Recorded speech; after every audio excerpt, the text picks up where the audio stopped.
Today topic of discussion is particle in box. आता आपण physics मध्ये बऱ्याच वेळा कन्सेप्ट येतो की एखादा इलेक्ट्रॉन आहे की एखाद्या ऑर्बिट मध्ये मूव्ह होतो आणि इलेक्ट्रॉन ऑर्बिट मध्ये मूव्ह होतोय म्हणजे एनर्जी लेवल मध्ये मूव्ह होतोय आणि त्याची पर्टिक्युलर एनर्जी असतं आपण असं म्हणतो. पण फिजिक्स मध्ये आपण शिकलो की इलेक्ट्रॉन ऑर्बिट मध्ये ऍटम मध्ये असतो आणि ऍटम हा इनविजिबल असतो. जर ऍटम दिसत नाही तर त्याची एनर्जी कशी कॅल्क्युलेट केली असेल? किंवा क्लासिकल मेकॅनिक्स म्हणतं की एनर्जी लेवल कंटिन्युअस आहेत आणि क्वांटम मेकॅनिक्स म्हणतं की एनर्जी लेवल्स ह्या सेपरेट आहेत. मग असं कसं कन्क्लूड केलं असेल की एनर्जी लेवल्स ह्या सेपरेट आहेत? कारण की पार्टिकल हा मायक्रोस्कोपिक आहे, त्याला तुम्ही ऑब्झर्वही करू शकत नाही. तर मग कसं काय कन्क्लूड केलं की एनर्जी लेवल्स ह्या सेपरेट असतात? या सगळ्यांचं आन्सर जे आहे ते या कन्सेप्ट मध्ये आपल्याला मिळतं. म्हणजे जनरली जर आपण विचार जर केला तर तुम्ही एखादा इलेक्ट्रॉन ऑर्बिट मध्ये मूव्ह होत असेल तर त्याची एनर्जी कॅल्क्युलेट करता. आता तो जो कन्सेप्ट दिलेला आहे तो या इक्वेशन वरून आपल्याला या कन्सेप्ट वरून आपल्याला मिळतं. आणि जो क्लासिकल मेकॅनिक्स आणि क्वांटम मेकॅनिक्स यामधला जो मेन डिफरन्स आहे, क्लासिकल मेकॅनिक्स म्हणतो की there is a continuous energy level आणि क्वांटम मेकॅनिक्स म्हणतं की there is a discreteness of energy level. आता डिस्क्रीटनेस ऑफ एनर्जी लेवल याच्यामुळे फिजिक्स मध्ये भरपूर चेंज झाला आणि त्या डिस्क्रीटनेसच्या बेसिसवरती तुम्ही ऑप्टिक्सचे बरेचसे कन्सेप्ट तुम्ही एक्सप्लेन करू शकता. की जसं फॉर्मेशन ऑफ लेझर आहे, हा लेझर जोही कन्सेप्ट आला हा डिस्क्रीटनेस ऑफ एनर्जी लेवलवरून आला की जो क्लासिकल मेकॅनिक्स एक्सप्लेन करू शकतात. म्हणजे क्लासिकल मेकॅनिक्स मध्ये जे ड्रॉबॅक्स होते ते ड्रॉबॅक फक्त यामुळे होते का तिथे तुम्ही मानत होते की there is a continuous energy level आणि ते ड्रॉबॅक फक्त एका कन्सेप्टमुळे रिमूव्ह झाले की there is a discreteness of energy level. आणि हा जो कन्सेप्ट आला हा या इक्वेशन वरून नेमका आपल्याला समजेल.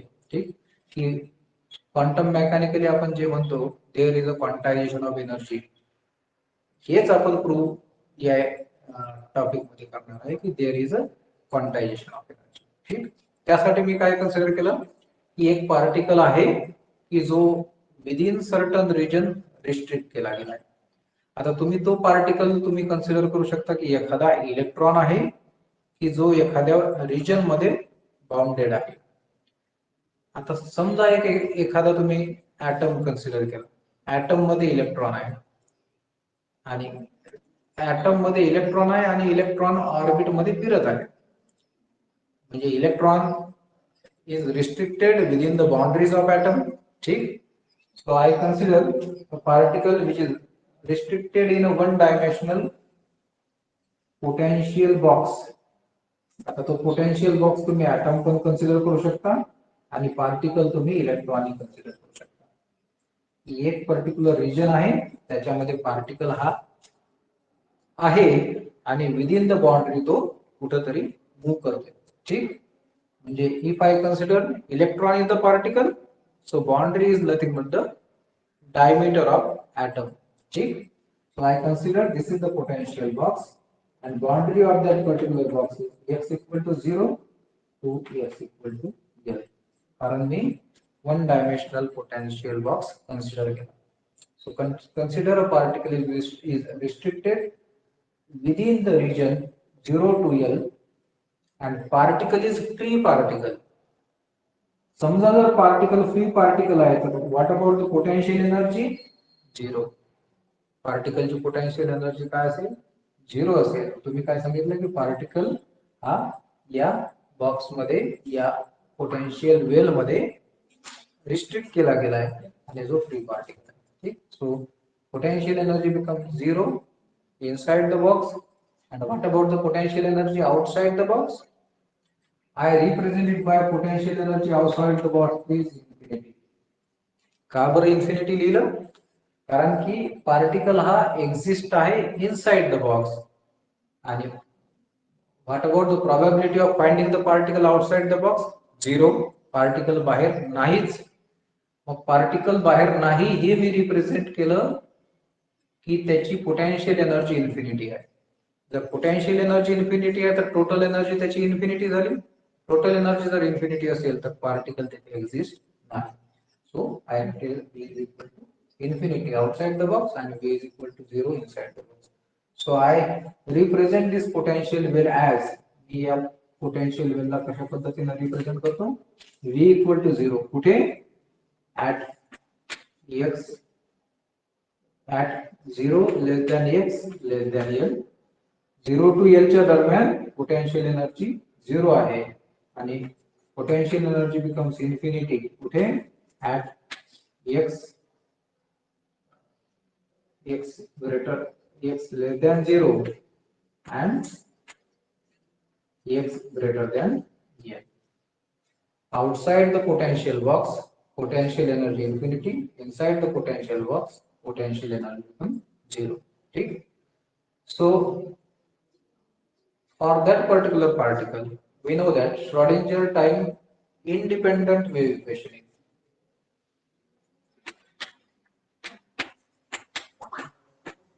Schrodinger's time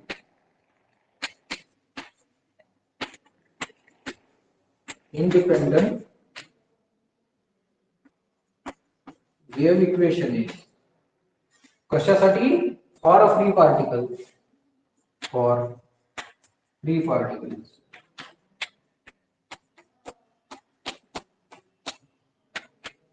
फ्री पार्टिकल साठी पोटेन्शियल फ्री पार्टिकल साठी इंडिपेंडेंट वेव्ह इक्वेशन काय लिहितो आपण? वन डायमेन्शनल आहे म्हणून आपण काय लिहू? d2 psi by dx square plus twice me upon h cross square psi equal to 0. याला मी इक्वेशन नंबर 1 दिलं. वन डायमेन्शनल असल्यामुळे लॅप्लासियन ऑपरेटरला मी लिहिलं del 2 by del x square आणि जिथे पोटेन्शियल एनर्जी 0 आहे म्हणून v ची व्हॅल्यू मी 0 लिहिली. आता या इक्वेशनला मी अशा पद्धतीने लिहू शकतो d2 psi by dx square plus k square psi equal to 0. d2 psi by dx square plus k square psi equal to 0 where याचा अर्थ k स्क्वेअर ची व्हॅल्यू काय बनेल? k स्क्वेअर ची व्हॅल्यू बनेल twice me upon x cross. याला मी equation number 2 दिलं. बरोबर? d2 psi by dx square plus k square psi equal to 0 जिथे k स्क्वेअर ची व्हॅल्यू आली twice me upon h cross square. Equation 2 चं solution तुम्ही जर कॅल्क्युलेट केलं, solution of equation 2 is we get psi equal to a sin kx plus b cos kx. याला मी equation number 3. या इक्वेशनचं solution काय मिळालं? psi equal to a sin kx plus b cos kx. याला जर तुम्ही डबल डिफरन्शिएट केलं with respect to x तर तुम्हाला सेम इक्वेशन मिळेल. आता या वेव्ह फंक्शनला ज्यावेळेला तुम्ही बाउंड्री कंडिशन अप्लाय करता, ज्या वेळेला x इक्वल टू 0 असेल particle at the boundary exist असेल का? नाही. म्हणजे at x equal to 0 what about the particle? Probability 0. If the probability become 0 wave function become 0. म्हणजे काय? Apply first boundary condition.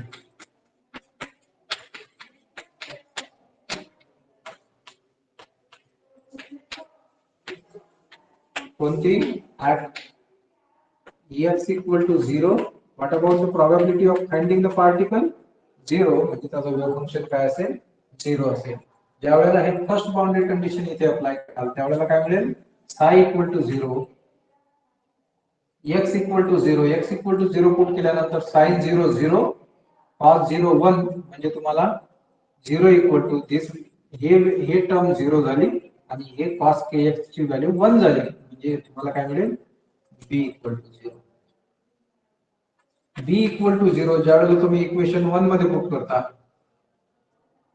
Equation 3 मध्ये पुट करता इक्वेशन 3 वी गेट, इक्वेशन 3 मध्ये put केल्यानंतर काय मिळेल, साय इक्वल टू बी ची व्हॅल्यू 0 म्हणजे हे टर्म 0 झाली, psi equal to a sine kx plus D ची व्हॅल्यू 0 असल्यामुळे हे term 0. So we get psi equal to a sine kx. मी याला इक्वेशन 4 दिलं. ठीक. आता सेकंड बाउंड्री कंडिशन अप्लाय करायची. Apply second boundary condition to the above wave function.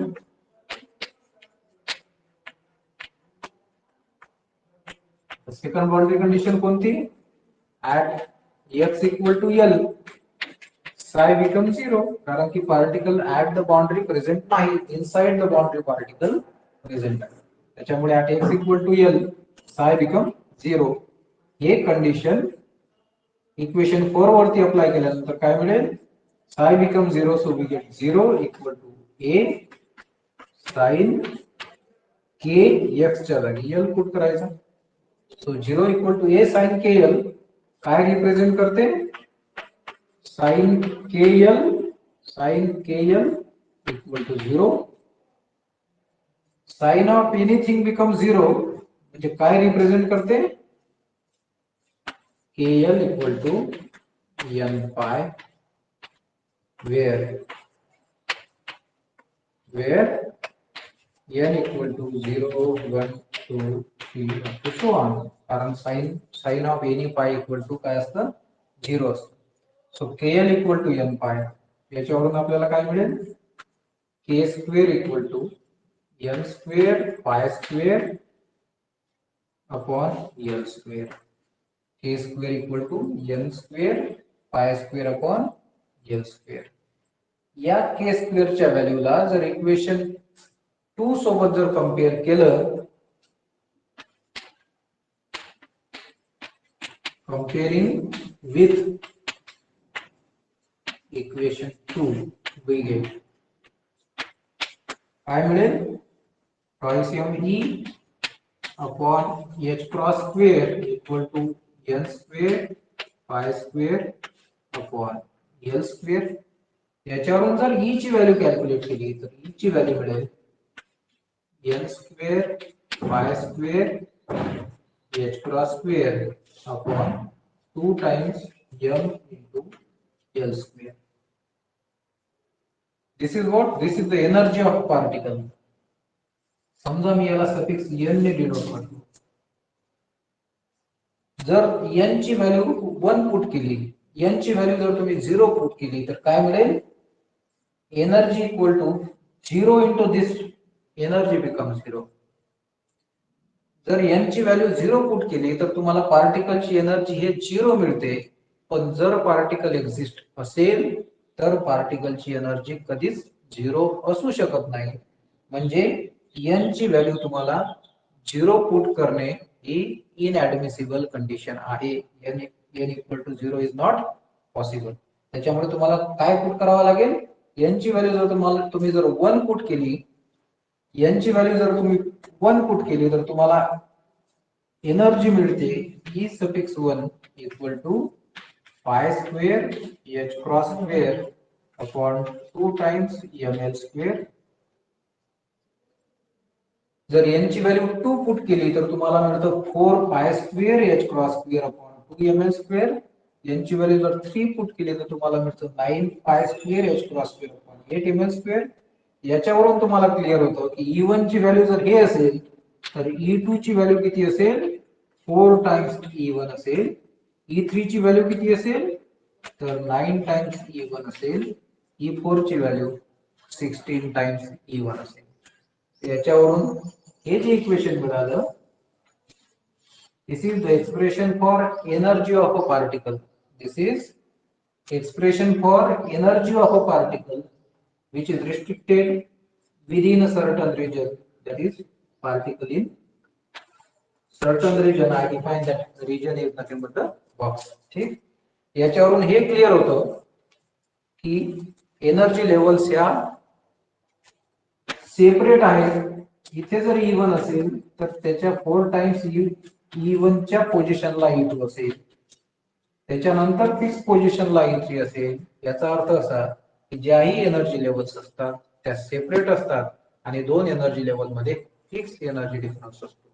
म्हणजे आधी क्लासिकल मेकॅनिक्स मध्ये जे अज्युम केलं गेलं there is a continuous energy level, हे खरं नाही. याच्यावरून हे क्लिअर होतं की एनर्जी लेवल्स ह्या सेपरेट असतात. म्हणजे हे इक्वेशन इंडिकेट करतं there is quantization of energy. ठीक. So this equation is nothing but the energy of a particle which is restricted within the region 0 to L, and it represent quantization of energy level, which is nothing, it is the base of quantum mechanics. Okay? Thank you.